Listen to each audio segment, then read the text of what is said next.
Sejam muito bem-vindos ao primeiro Health Talks, organizado pelo jornal Health News, que hoje nos vai juntar aqui até às 17 horas para discutir temas e assuntos relacionados com a promoção e a literacia em saúde, com personalidades que nos vão ajudar e que vão ajudar todos os presentes, quer aqui, quer online, a entender melhor os meandros da promoção da literacia em saúde.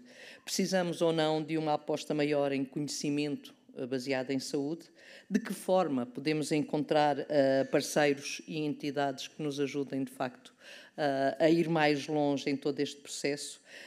Que medidas institucionais podem ou não ser tomadas para permitir que os cidadãos tenham um maior cuidado com a sua saúde? E que papel têm também os profissionais de saúde, também é importante saber, em todo este contexto. Muitas perguntas, como vemos, a precisarem de respostas que esperemos nos sejam dadas no decurso deste Health Talks, e vamos começar, de facto, da melhor maneira, com o painel número 1, que tem por tema a literacia em saúde e estilos de vida saudáveis.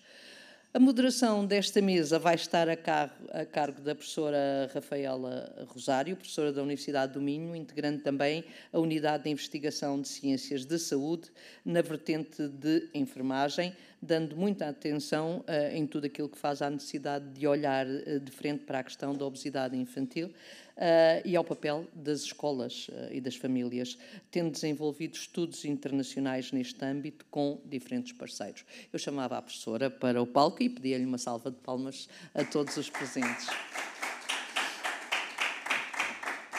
Não sei se disse tudo certinho, professora, se não disse, depois a senhora acrescenta.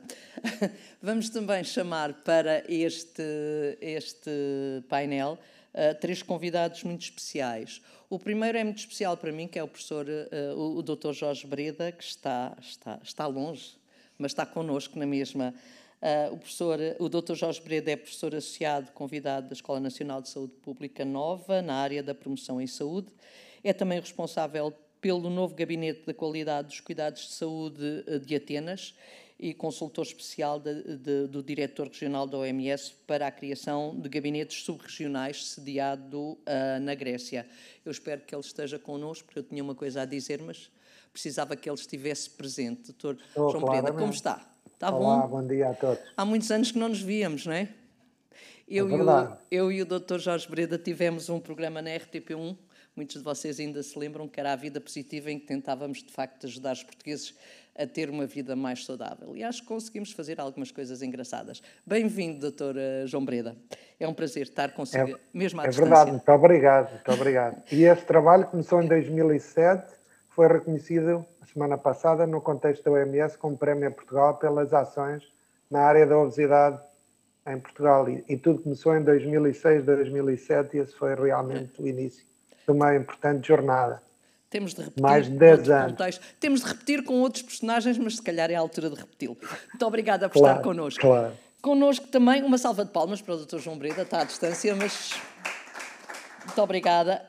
Connosco também está o Paulo Gonçalves. O Paulo Gonçalves foi catrapescado à última da hora e muito obrigada por ter aceitado o desafio, uma vez que a doutora Rosário Zinco dos Reis não podia vir e, portanto, o Paulo Gonçalves está connosco. O Paulo Gonçalves é o presidente da RD Portugal, uma associação ligada às doenças raras. É também membro da direção da Sociedade Portuguesa de Esclerose Múltipla e membro da plataforma Saúde em Diálogo, além de ser provedor do doente da Ordem dos Farmacêuticos. Paulo, muito obrigada pelo desafio e por ter estado connosco. É um gosto ter-te aqui. Uma salva de palmas para o Paulo Gonçalves.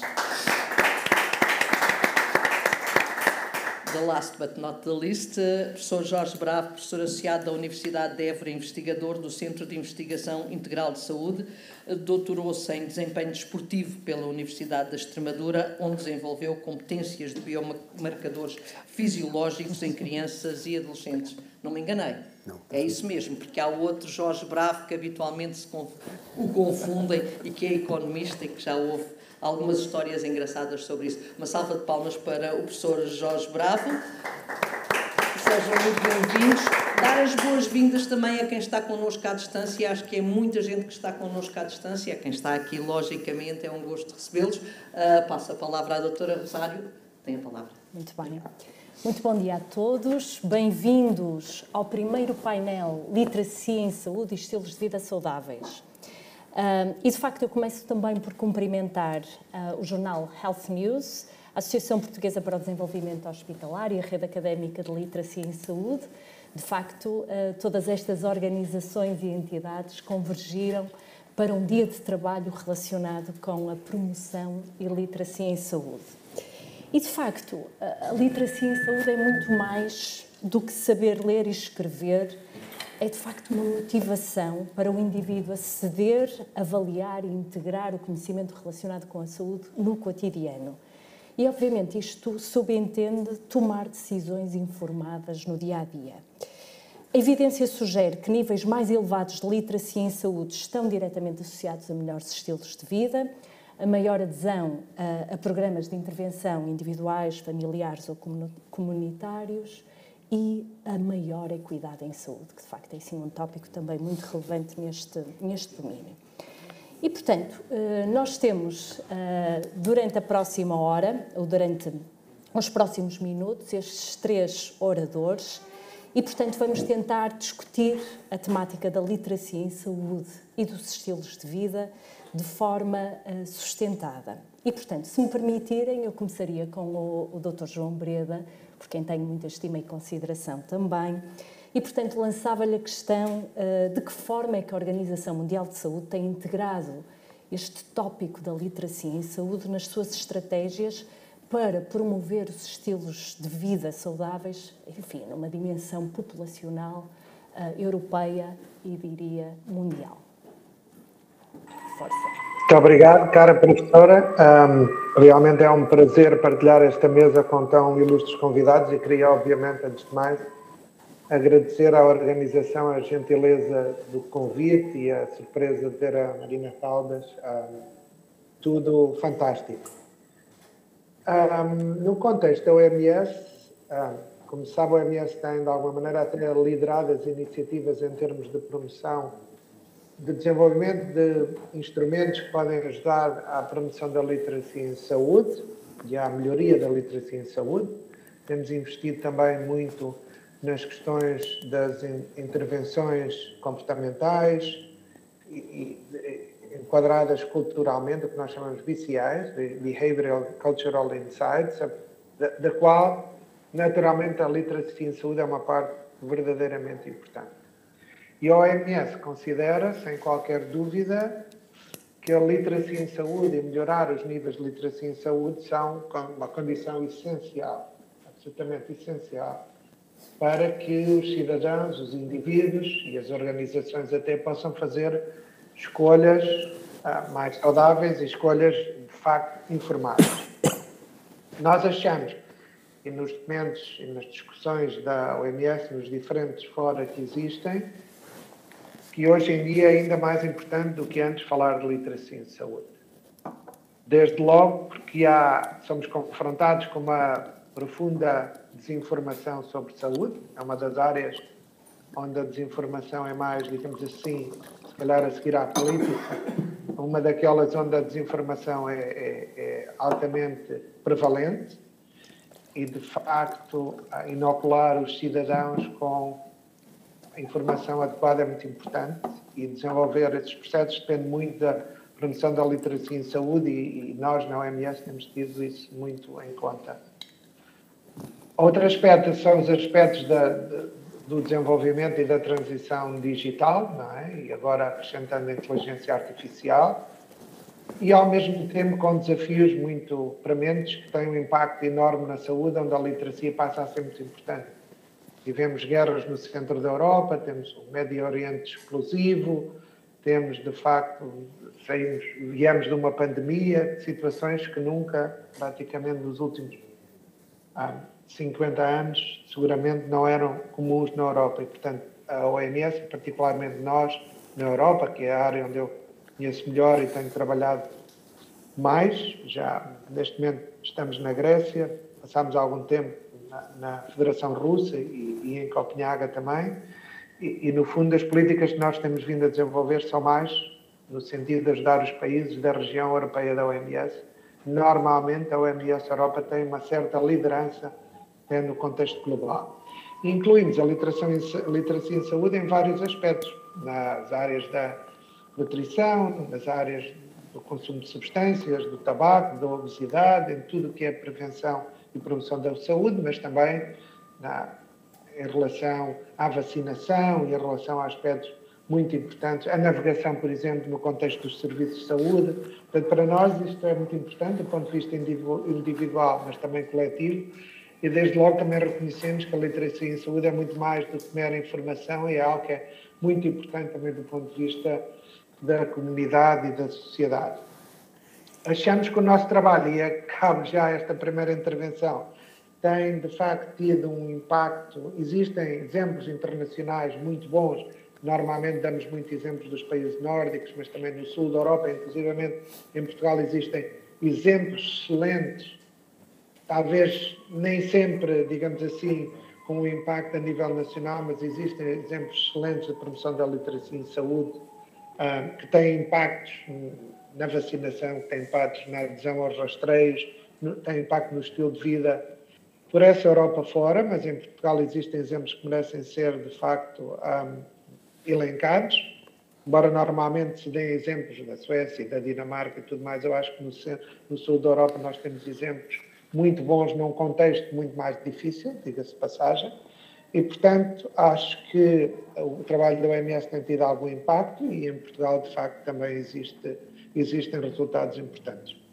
Portanto, eu acho que a literacia em saúde é fundamental, é parte da resolução do problema e da solução. Em si, por si só, não é capaz de resolver os nossos problemas de saúde, porque há muito mais, mas é um pilar essencial.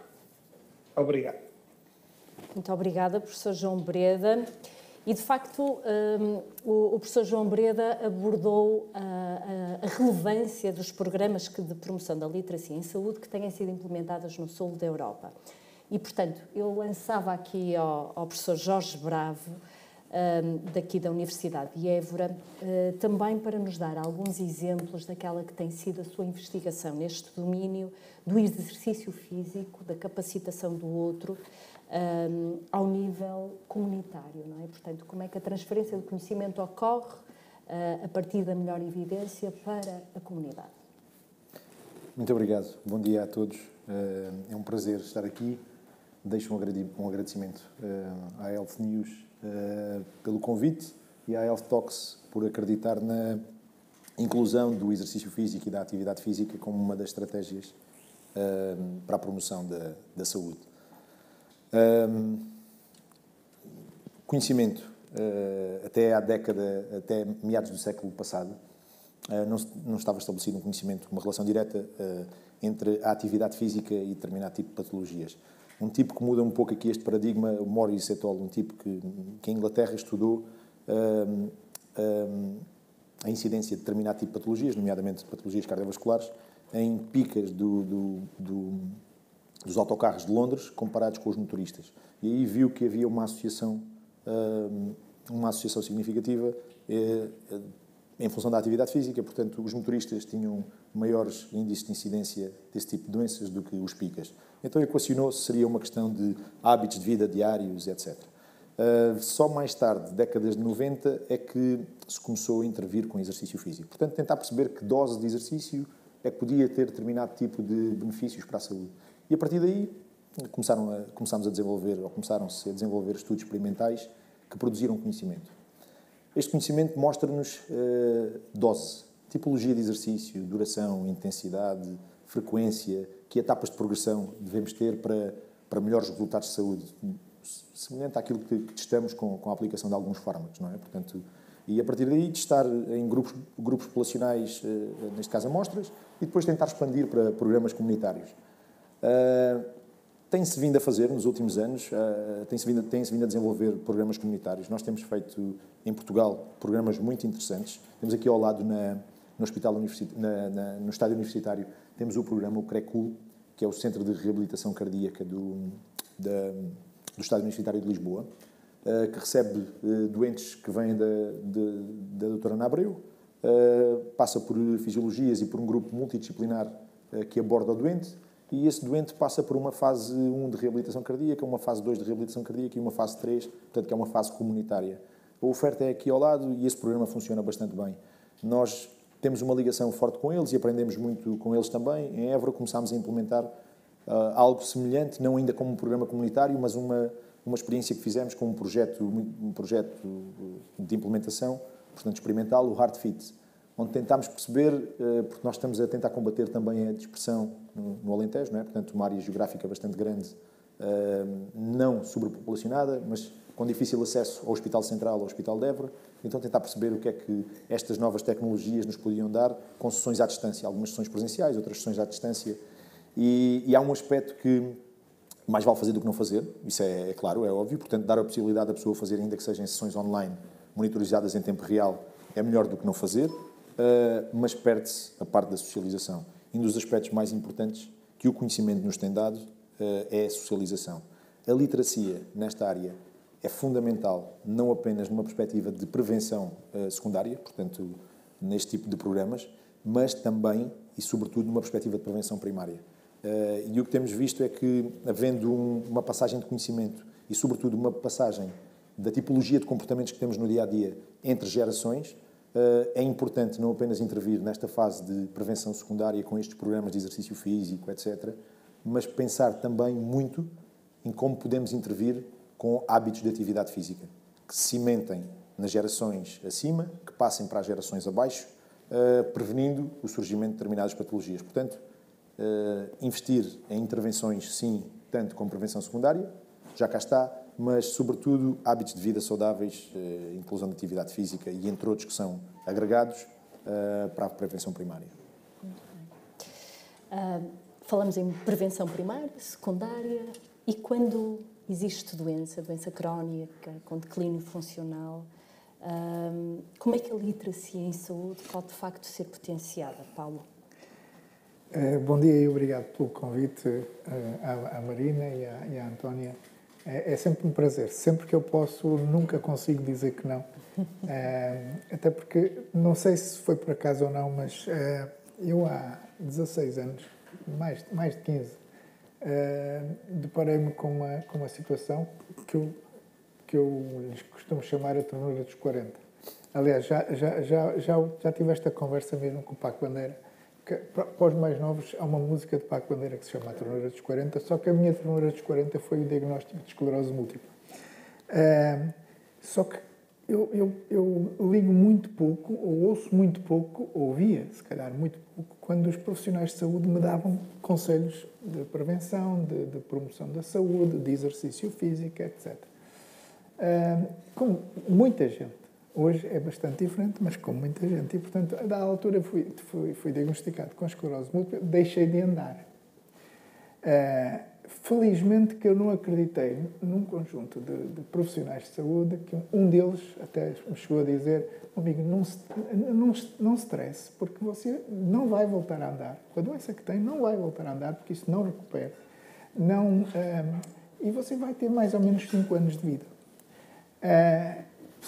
Por sorte, eu não lhe liguei nenhuma e acreditei mais num profissional de recuperação, de um fisioterapeuta, que ele era um especialista em recuperação rápida de profissionais de alta performance, e ele dizia-me coisas que eu não percebia nada, que era: você tem que ter um sonho, você tem que ter uma coisa que faça acordar de manhã e levantar da cama e vir para aqui, para a piscina.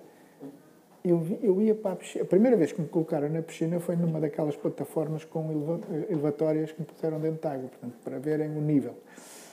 E ao fim de 150 semanas, 3 vezes por semana, 45, eu voltei a caminhar. Quer dizer, já caminhava até sem bastões, mas eu continuo a andar com os bastões para não cair, porque de vez em quando tropeçava e caía e tal. E, portanto, isto para dizer que, depois da doença instalada, é preciso muita... E quando me falam em resiliência, eu às vezes tenho tenho 3 minutinhos. Sente-se aí que vamos falar sobre resiliência. Mas a resiliência também começa noutras áreas, nomeadamente na criação deste trabalho que as associações de doentes têm feito.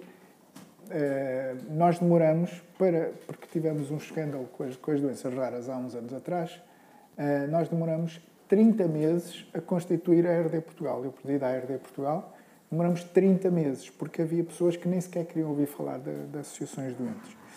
E também demoramos bastantes meses a conseguir juntar nas doenças crónicas o número de associações, que neste momento são mais de 80, que são digamos que nós hoje conseguimos estar nas doenças crónicas com a plataforma e nas doenças raras com a ARD Portugal, e temos vindo a trabalhar muito, embora sejamos todos, na grosseira maioria, somos voluntários, porque haverá uma ou outra associação que tem profissionais a trabalhar, na sua grosseira maioria somos voluntários. Mas aquilo que temos vindo a tentar fazer é profissionalizar, se é que a palavra se pode aplicar, mas tentar profissionalizar um bocado o trabalho que temos vindo a fazer. E, portanto, há uma coisa que para mim é muito certa. Qualquer que seja o Ministro ou o Secretário de Estado, não vai resolver os problemas da saúde, não vai resolver o problema da obesidade, como o professor Jorge Breda falava há bocado, não vai resolver o problema da diabetes, etc. Se nós não trabalharmos a prevenção e a promoção da saúde e a prevenção da doença, nós não vamos ter dinheiro para pagar a saúde.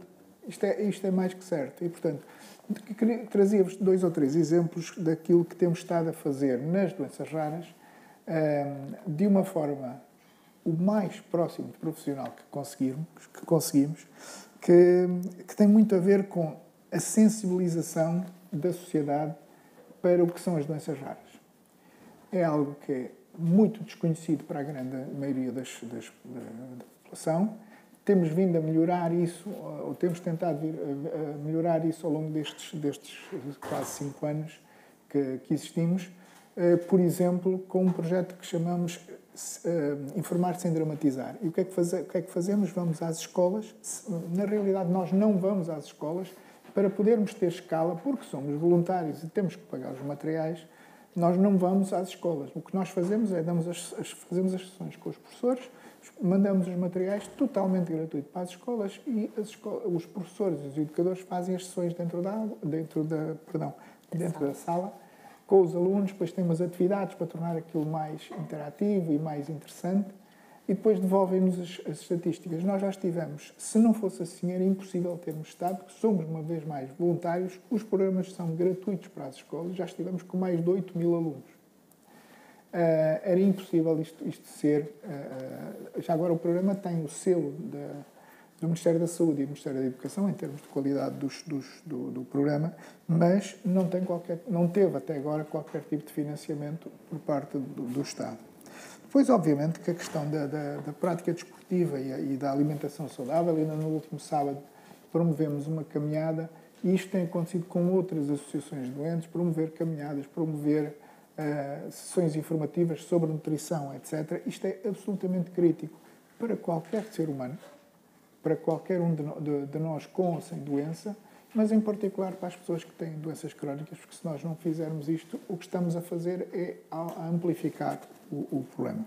Depois também na prevenção da doença, o que é que nós também temos estado a fazer? Promovemos um projeto de ir aos hospitais, às ULS, agora ficamos mais facilitados, porque temos as ULS que chamamos de roadshow. O que é isto? Nós pedimos aos conselhos de administração que nos recebam, para nós irmos lá falar sobre doenças raras.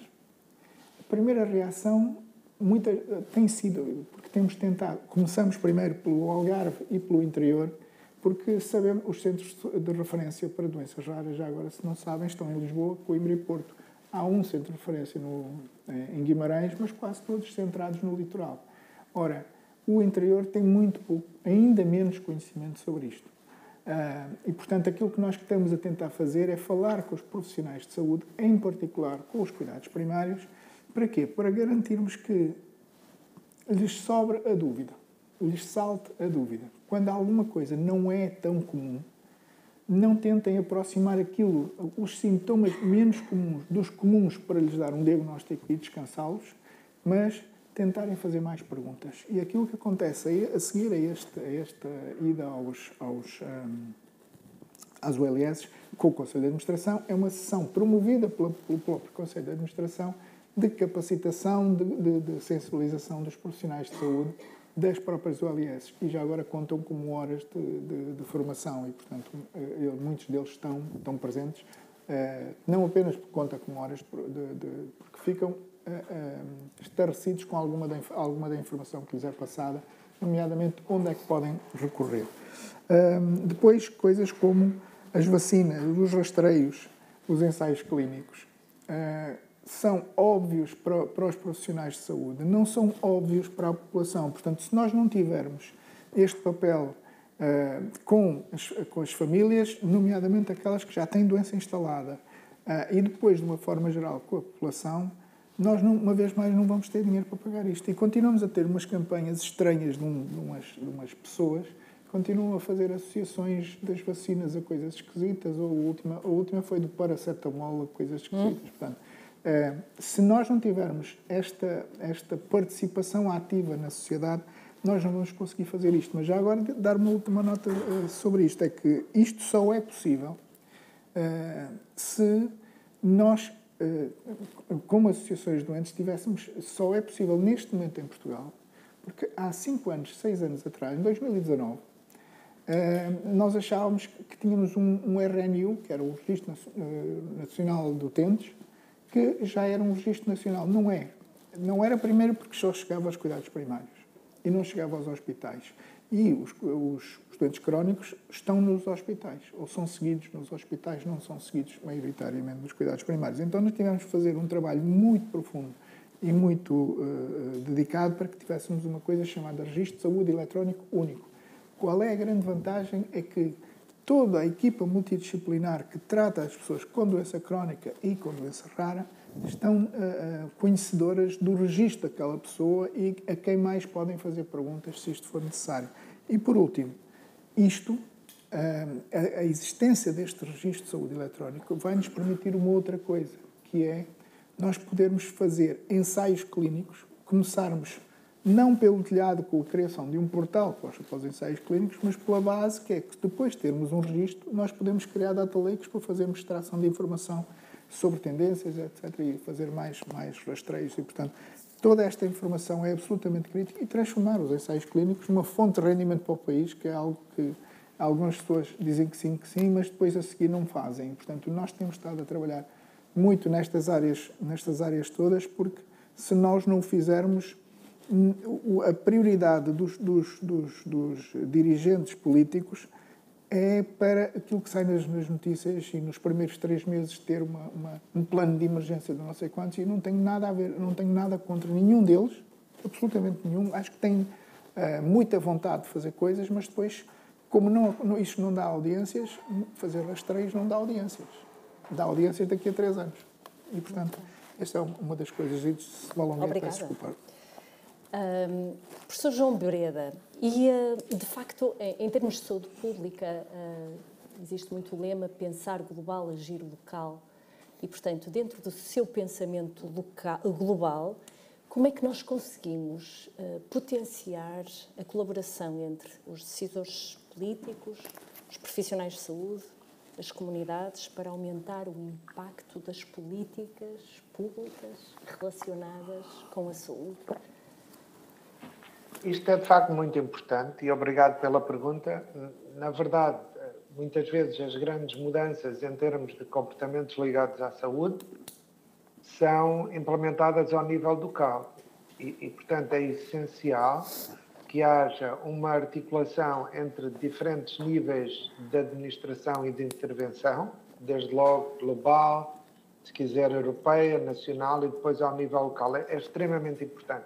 E as histórias de sucesso, por exemplo, a história de sucesso da redução da obesidade infantil em Portugal tem muito a ver com o facto de se ter trabalhado com municípios e com escolas e todas essas coisas, de fazer coisas ao nível local, ter uma estratégia, ter uma visão, ter uma estratégia e depois, de facto, implementar ao nível local com as forças vivas e com todos aqueles atores que são e que estarão, de facto, disponíveis. às vezes nós achamos, quando produzimos documentos na OMS que estão no contexto das Nações Unidas e que depois acabam por ficar numa prateleira, é um grande desafio que nós temos, que é conseguir que haja realmente uma tradução de ideias que são muitas vezes mais inspiradoras e que são, digamos assim, plasmadas em documentos globais e europeus, mas depois têm de ser traduzidos ao nível local. E para isso é muito importante trabalhar mais no contexto de diferentes, digamos assim, atores, porque nós que trabalhamos na área da saúde achamos sempre que a saúde é o mais importante de tudo. Obviamente que será, e é muito importante, mas os outros atores têm também outras preocupações e outras prioridades.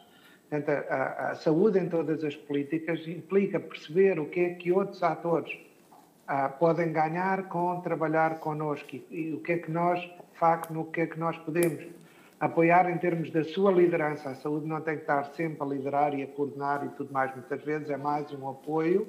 Se trabalharmos todos mais em conjunto, conseguimos obter, de facto, mais resultados. Portanto, há aqui uma certa, digamos assim, é necessário ter uma certa agilidade, trabalhar de forma flexível, trabalhar com todos, envolver os diferentes atores e os diferentes níveis de governação.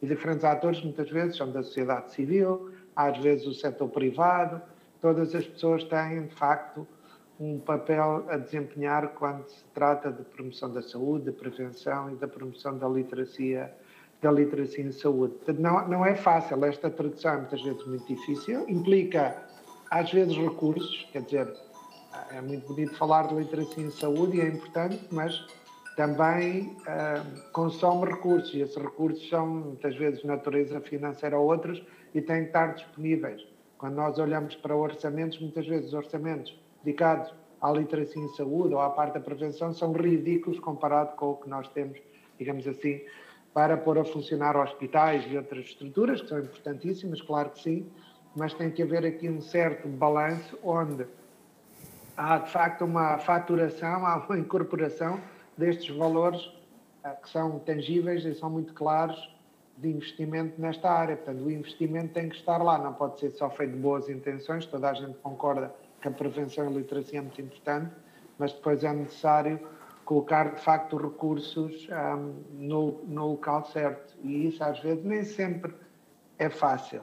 É também importante reconhecer e fiquei realmente sensibilizado pelo nosso colega anterior, porque, de facto, a navegação e digamos assim, conseguir percorrer todo este percurso dos cuidados de saúde através do sistema é muito importante.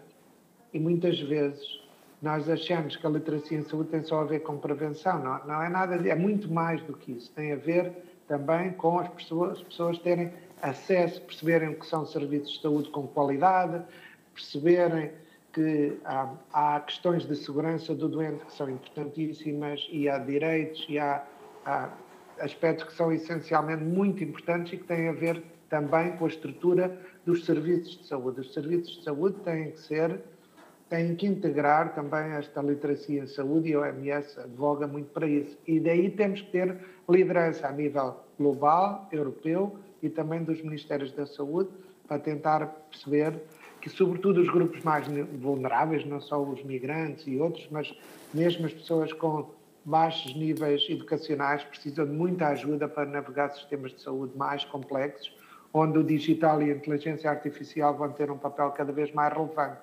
Portanto, aí é realmente muito importante entender isto como um pilar e onde todos os atores têm um papel, de facto, a desempenhar. Muito obrigada.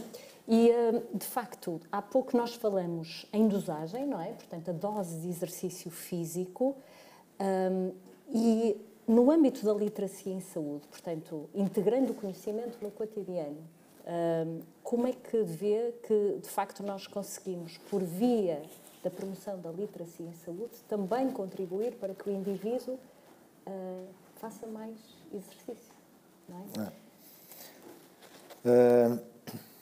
É um ciclo. Ciclo de ações, ciclo de agentes. Portanto, começar na literacia, começar na produção de conhecimento e essa produção de conhecimento tem que ter uma consequência, portanto tem que mobilizar atores, agentes da sociedade. Esses agentes têm que atuar em conjunto numa perspectiva colaborativa para providenciar cuidados, portanto chegar à comunidade. Na comunidade implementar aquilo que temos que implementar e retirar os dados que nos vão permitir atualizar este conhecimento e voltar a reequacionar todo o procedimento e voltar ao ciclo e assim continuar. Estamos ao nível da microgestão, totalmente de acordo com o Dr. João. O exemplo que o Paulo deu há pouco também da disponibilização dos dados é peça-chave, é fundamental, para que possamos gerar mais conhecimento, melhor literacia, melhor operacionalização de tudo o que fazemos a seguir. Portanto, envolvendo os agentes e chegar à comunidade. Dar um exemplo concreto de algo que estamos a desenvolver em Évora, portanto, é apenas não é melhor nem pior do que os outros, é apenas um exemplo de tentar chegar a este nível de ação, numa microescala, para que depois possamos potenciar para uma escala maior, ou pelo menos ao nível regional. Se algum dia chegar ao nível nacional já não será mau. E o que estamos a tentar fazer, nomeadamente com doentes com cancro do cólon, juntamente com o Serviço de Cirurgia do Hospital do Espírito Santo de Évora e com o Serviço de Oncologia, é chegar aos doentes. Os doentes são-nos passados numa fase, passados em termos de equipa coletiva, portanto, em termos colaborativos, tanto intervenientes dentro do hospital como intervenientes na comunidade, neste caso a Universidade de Évora e o LS, portanto, os centros de saúde, para conseguirmos intervir no doente ainda na fase pré-operatória. E então começar logo com alguns comportamentos saudáveis, portanto, o programa de exercício físico, programa de aconselhamento nutricional, programa de seguimento da parte da psicologia e toda a intervenção que é feita dentro do hospital. Seguido da cirurgia, normalmente, e depois um período de acompanhamento durante mais de 12 semanas. É um programa experimental, portanto, é um estudo científico, mas que tem por base a aquisição de doentes e dados, intervenção na comunidade de uma forma multidisciplinar, recolha dos dados que vamos tirando, partilha por todos estes agentes, reequacionar o próprio doente e estabelecer novas perspectivas de tratamento. E aqui sim pode entrar a inteligência artificial perfeitamente. Queremos trabalhar em conjunto, portanto, capacidade humana, capacidade artificial, colocar em conjunto, ver o que é que se pode otimizar na dose, que era aquilo que falávamos há pouco, e a dose depois tem várias vertentes de cada uma destas que acabei de enunciar, e a partir daí adequar mais a dose àquilo que será o caso específico de cada um dos doentes. E esta é a forma como nós vamos tentar ligar o conhecimento, a literacia que é produzida, com as intervenções que são feitas na comunidade e com o conhecimento que volta a gerar de novo, para que este ciclo seja sustentável. Sustentável dentro dos procedimentos e dentro dos agentes. Portanto, utilizando agentes que já estão a trabalhar na comunidade e onde não existem, captar o privado para apoiar em algumas circunstâncias, com outras contrapartidas. Peça-chave aqui, partilha dos dados. Temos atualmente o S-Clínico, que agrega dados de tudo o que se passa dentro do hospital. Quando passamos para a comunidade, esses dados já não estão disponíveis, torna-se muito complexo. Forma de saltar isto neste projeto, e atenção, é apenas um projeto científico que tem autorização das comissões de ética para os objetivos específicos. Neste aspecto, neste caso, o doente é dono dos seus próprios dados, portanto, é o doente que concede alguns dos dados que nós vamos fazer tracking ao longo de todo o processo. Portanto, o doente é responsável por esses dados que fornece, partilha-os para a investigação científica, e é apenas um exemplo de como queremos sugerir esta hub de centralização de dados que permita a todos ter mais conhecimento, porque o alvo principal é o doente, neste caso, e o doente interessa-lhe também saber como melhor se tratar e como melhor informar os agentes que estão envolvidos no seu tratamento. Excelente. Paulo, falamos há pouco, enfim, dos obstáculos, dos desafios relacionados com esta literacia navigacional e, simultaneamente, eu diria organizacional. Nem sempre os serviços, os contextos têm uma estrutura responsiva à pessoa, não é, que os frequenta. Assim, para dar um lado positivo, que boas práticas é que o inspiram? Boas práticas que inspiram. Olha, se calhar, dar-lhe um exemplo, aliás, se calhar, Algumas pessoas que estão a ouvir também já conhecem que há muitas empresas que já promovem parcerias com ginásios, descontos com ginásios ou até pagam, etc. Porquê é que nós achamos que isto acontece? Será que é para nós gostarmos mais desta empresa do que mudarmos para outra que não tem esses programas? Pode até ser, mas uma das coisas que já está provado e já existe evidência é que se nós praticarmos mais exercício regularmente, vamos faltar menos. Portanto, há um interesse da empresa em financiar isto. Porque se nós tivermos menos absentismo, temos mais produção. E, portanto, este é um daqueles exemplos que é absolutamente básico e que todos ganham. Não é? O que é que mais nós precisamos de fazer? Nós precisamos de ter, e aí nós temos feito, há associações que têm feito um trabalho magnífico, nomeadamente na área da oncologia, que é da promoção de atividades ao ar livre. Que se nós conseguirmos, cada um de nós não vai mudar o mundo. Há muito poucas pessoas que têm essa capacidade. Mas o que nós conseguimos é mudar 2 metros à nossa volta. E, portanto, se nós tivermos esta alegria, este sorriso e esta vontade de fazer coisas... Há pessoas que dizem que eu gosto de estar contigo, e contigo de uma forma geral, não é comigo em particular, mas eu gosto de estar contigo, estás sempre bem disposto, sempre bem disposta. E isto atrai, não é? E isto atrai. E se esta pessoa, para além disso... nem nos pergunta se eu quero ajuda com a mochila e pega na mochila e mesmo que eu diga, não, eu levo a mochila, também, levas a seguir. Isto ajuda, porque isto mostra um movimento, mostra uma ação que atrai as outras pessoas e, portanto, há um conjunto de posturas na sociedade, há um conjunto de características de postura na sociedade que fazem com que a pessoa também queira estar ao pé destas pessoas, mesmo que não consiga fazer as maratonas, como alguns colegas meus nas empresas por onde eu trabalhei faziam.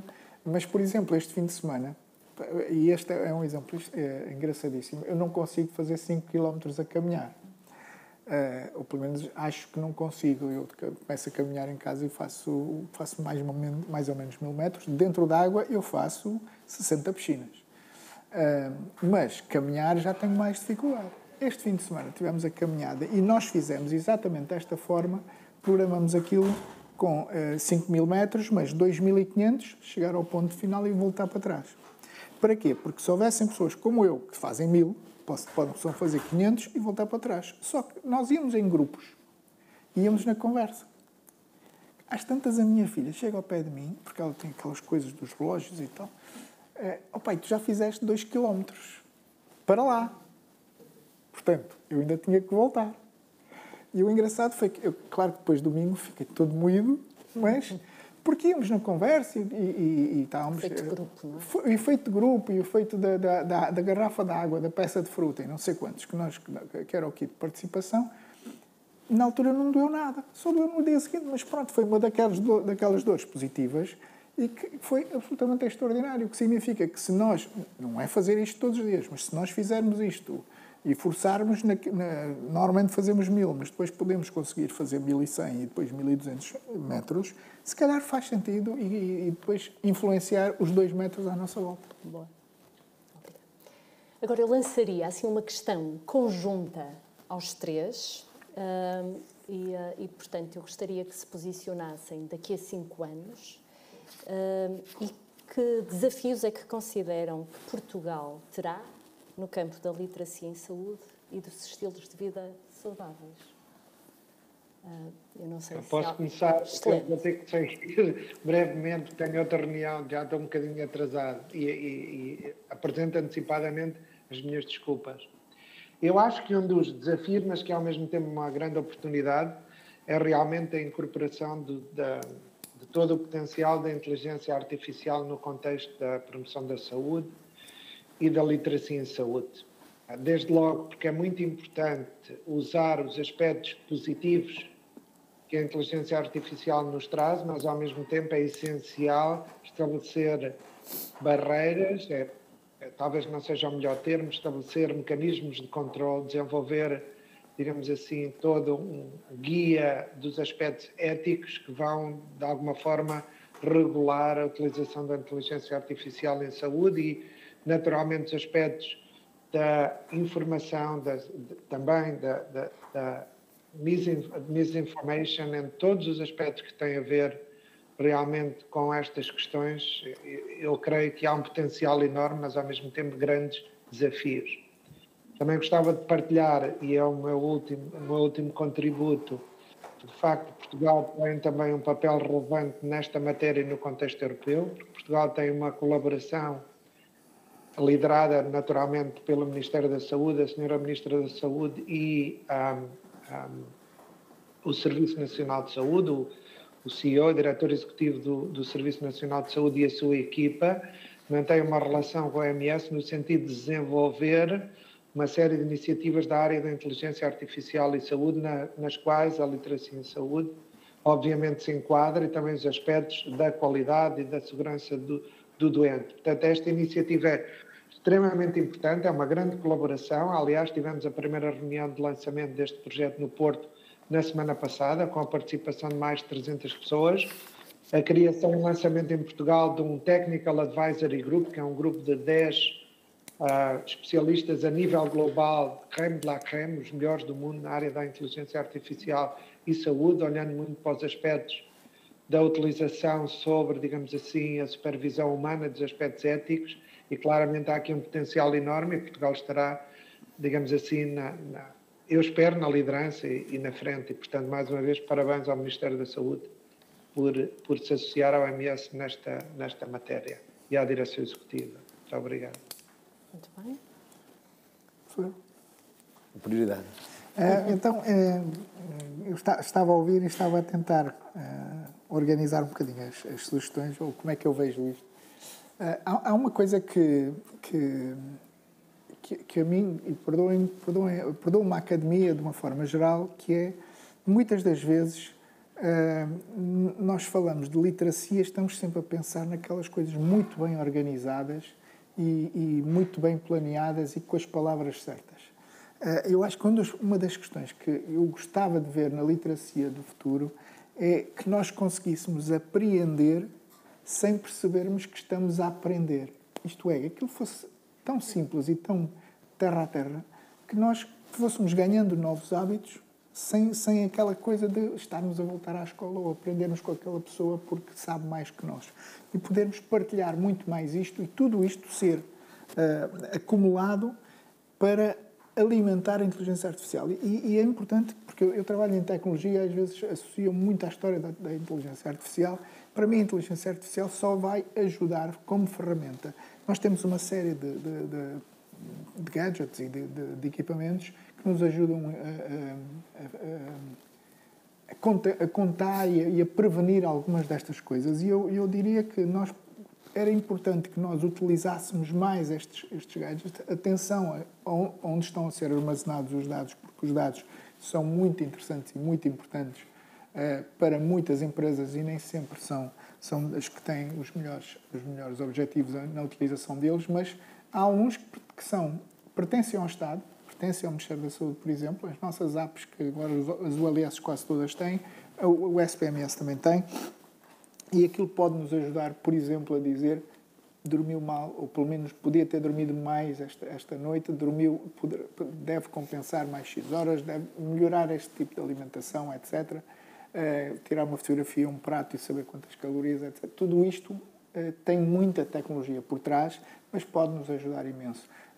E, por último, é onde eu acho que a prevenção pode ajudar imenso, que é, e nós já defendemos isto já há uns anos para cá, nós temos em Portugal o melhor dos rastreios pré-natal e pós-natal, feito pelo Instituto Ricardo Jorge, que nós avaliamos 28 doenças no teste do pezinho, portanto, pós-natal.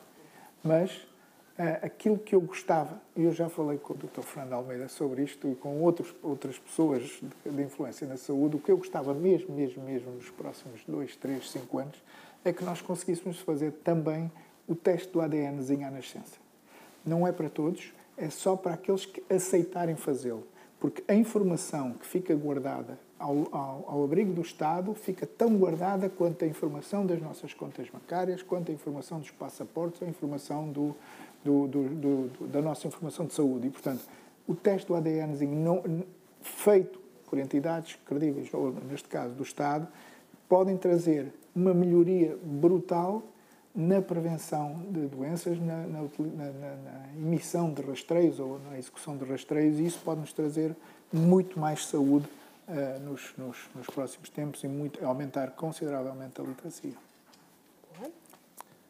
Concordo com os meus colegas. A transição tecnológica é o grande desafio para os próximos anos, não por aquilo que traz, mas pela adequação ou pela adaptação que nos vai exigir. Portanto, eu antecipo como uma das estratégias que devemos optar, formação de profissionais dentro desta lógica de trabalho, dentro da transformação tecnológica, perceber que ela já está em curso há muitos anos, e a implementação de tratamentos ou de formas de chegar à comunidade, integrando estas estratégias. Portanto, os próximos desafios vêm por aí e na parte da legislação que falámos há pouco. A transferência tecnológica vem para nos ajudar e temos que perceber que, mais do que uma ameaça, pode ser uma oportunidade. Deixo-vos o exemplo das redes sociais, que tanto tempo nos colam aos ecrãs, a nós e aos nossos filhos e a quem está ligado, e que é uma ameaça, sem dúvida, porque passamos muito tempo sentados, mas as redes sociais trouxeram-nos para a ribalta, trouxeram-nos para a maior parte de nós. Está numa montra quem tem redes sociais e quem mete fotografias, quem posta constantemente está numa montra. E o facto de estar numa montra acaba por querer mostrar comportamentos que quer que os outros vejam. E esses comportamentos tendem a ser mais saudáveis. Digo-vos isto porquê? Apenas pela questão do dressing, de exercício físico. De há 7, 8 anos para cá, ficou cada vez mais na moda tirar fotografias com equipamento desportivo. E há uma alteração comportamental quando nós colocamos os calções, a camisola de exercício, os ténis, há uma alteração comportamental. E há estudos que mostram isto da parte da psicologia comportamental, que mostram que o clique para fazer uma sessão de exercício é realmente equipar. Porque até lá é uma perspectiva de o fazer. E passamos à ação a partir do momento em que colocamos o equipamento de exercício e a partir daí a probabilidade de não o fazer reduz bastante. Certo? Passa a ser um aliado, temos que viver com tecnologia e temos que a usar em nosso proveito. Para que a possamos usar na totalidade, por uma questão de dados, por uma questão de partilha, temos que ter uma legislação a proteger-nos. E se podemos estimular as pessoas a serem mais ativas, mais saudáveis e a adquirir comportamentos saudáveis que passem às gerações seguintes através destes aparelhos, então vamos usá-los e vamos aprender como é que podemos trabalhar com a comunidade através disto. Estimular. Vou-vos dar um exemplo concreto, muito rápido. Semana passada em Istambul, num grupo de trabalho em que estava envolvido com os colegas de Espanha, da Turquia também, surge uma tarefa para desenvolver ali, um projeto para desenvolverem na Universidade de Medipol, onde nós estávamos, uma universidade com capacidade financeira, bastante, e uma estratégia para combater o sedentarismo e promover atividade física, exercício físico, o que fosse. Então libertámos ali uma ideia que eles querem implementar, ou que ficou para ser implementada nos próximos tempos, que é a criação de uma app interna. Eles têm um sistema de gestão próprio para os seus alunos, etc. Então criar, dentro do sistema que eles já têm, uma aplicação que mede a atividade física dentro do espaço da universidade. Então a universidade vai fazer rotas, deixamos rotas construídas, umas que têm mais escadas, outras que têm espaço exterior. Então rotas para que os alunos e docentes e funcionários possam fazer atividade física ao longo do dia e com essa atividade física acumular pontos. Esses pontos vão-lhe dar desconto na aquisição de alimentos no refeitório da universidade. Uma coisa bastante simples. Através disto, eles só precisam de entrar no espaço da universidade, a partir dali estão logados, a partir do momento em que entram naquele challenge, naquele desafio, e aquilo vai-lhes dar... portanto, aqui a ideia foi ligar comportamentos saudáveis, maiores índices de atividade física na universidade, acabam por resultar em descontos na alimentação. Depois ficou de se deixar ali menus saudáveis para que estes descontos fossem só nos menus saudáveis. Ficámos assim porque há sempre aquela questão de pecado e penitência. E às vezes o hambúrguer sabe bem, quando até fui mais ativo nesse dia, e não tem mal nenhum, porque realmente se gastei, também posso consumir e esta relação de equilíbrio está lá. São exemplos simples, mas com os quais temos que aprender a viver a partir de agora. Portanto, entidades políticas de decisão, estudantes, alunos, neste momento que estamos a formar já com a realidade que temos. E a realidade que temos é esta, hoje. Muito bem.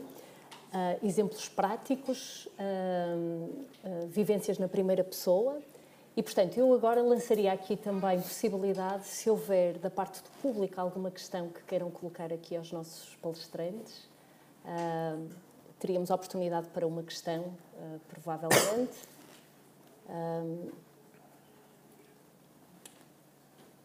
Sem pressão.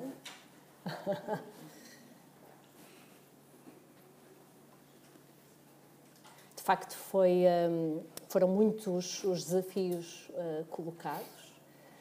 Falamos na transição tecnológica, na inteligência artificial, na misinformação, na literacia em saúde, nas suas múltiplas vertentes. Eu diria nas literacias, não é? Literacia em saúde navigacional, digital, mas literacia para os média, não é? Portanto, todas as outras literacias. E, portanto, se houver assim alguma questão... Não havendo, também estamos bem. Por acaso há ali uma. Boa. Peço desculpa. Boa. Obrigada.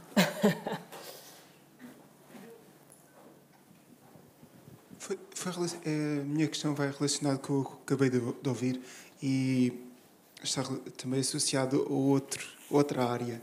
Não sei se já ouviram falar do termo gamification. Se na saúde já alguma vez há algo assim desta natureza implementado, não sei, a título de curiosidade, simplesmente. Posso? Gamificação. Ainda ontem estive a falar sobre isso com um aluno meu de mestrado. Porquê?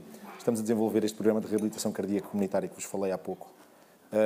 E estamos a fazer um acompanhamento durante 9 meses. Portanto, como se fosse um ano académico. Começamos em setembro e terminamos em junho com as mesmas pessoas. E o que estamos a fazer é testar diferentes doses de exercício físico. E começámos a mudar a tipologia. E na fase final, portanto, começámos com uma reabilitação cardíaca tradicional, mais semelhante àquilo que é feito ainda na fase 2 no serviço de fisiatria, medicina física e reabilitação. Depois começamos a aumentar intensidades, diferentes tipologias de exercício, trabalho cooperativo entre os doentes, portanto fazer séries a 2, uma coisa mais semelhante com o que é o crossfit, com o cross-training, essas coisas. E a última fase, começámos a introduzir agora jogos coletivos. Portanto, começámos a gamificar com as pessoas em jogo, num campo, e começámos a gamificar dentro da aplicação que nós temos, porque cada um dos nossos doentes está monitorizado com frequência cardíaca em tempo real. E eles veem no monitor a quanto é que cada um está a bater. E tem cores. Enquanto estiverem dentro daquilo que nós chamamos a zona-alvo do treino, que é onde nós queremos que eles estejam, durante aquele período, porque é a intensidade que é prescrita pelo médico cardiologista, e eu sei que o treino é mais efetivo quanto mais tempo os doentes passarem naquela fase. E o que é que fazemos? Ele tem cor verde. E qual é a ideia? Ir somando tempo dentro da zona verde.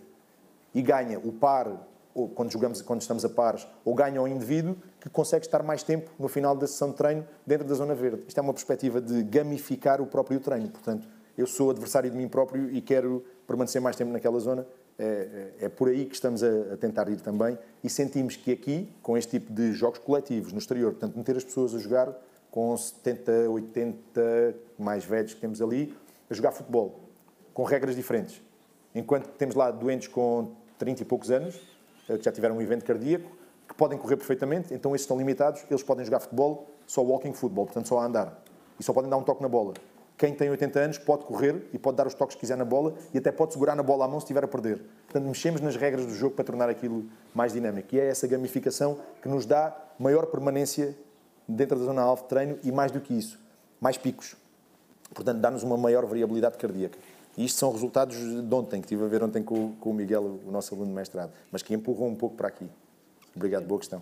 Professora, já agora, se me permitir, as seguradoras, muitas das seguradoras que têm seguros de saúde, já perceberam que há muitos clientes que começam a não ter plafond para o ano todo.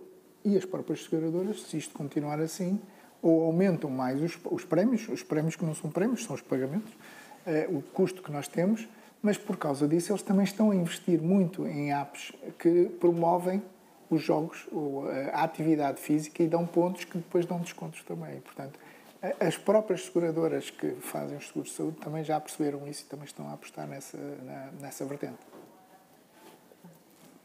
Muito bem. E, portanto, o adiantado da hora é uma realidade também e, portanto, falamos aqui da importância das políticas multissetoriais e intersetoriais, falamos sobre estilos de vida, atividade física, comportamento sedentário, alimentação, falamos também sobre resiliência, inoculação social, tudo isto congregado como ferramentas para a promoção da literacia em saúde, a promoção da saúde, a prevenção e gestão de doenças crónicas. E, portanto, eu agradeço, assim, de uma forma muito sentida e particular ao Jorge, ao Paulo, ao João Breda, que, entretanto, já saiu, deixando uma mensagem final, não é? De reforço de que, de facto, a literacia em saúde é uma responsabilidade de todos. E, portanto, faz parte do nosso dia-a-dia e é relevante para o indivíduo, para a pessoa em termos individuais, para as famílias e para as comunidades. Muito obrigada.